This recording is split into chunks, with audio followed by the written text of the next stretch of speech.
Canceling transactions in your RBC bank account is very easy to do. Today I'm going to show you how to do it.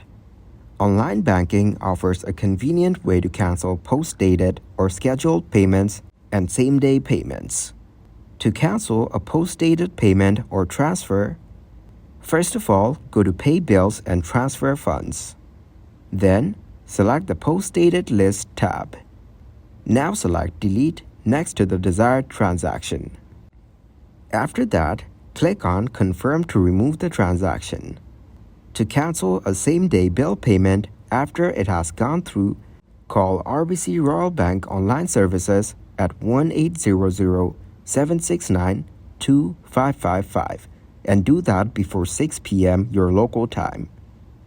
Under normal circumstances, funds are credited back to your account in 2 to 5 business days.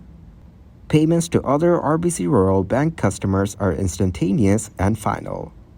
RBC Royal Bank will not reverse or otherwise correct such payments.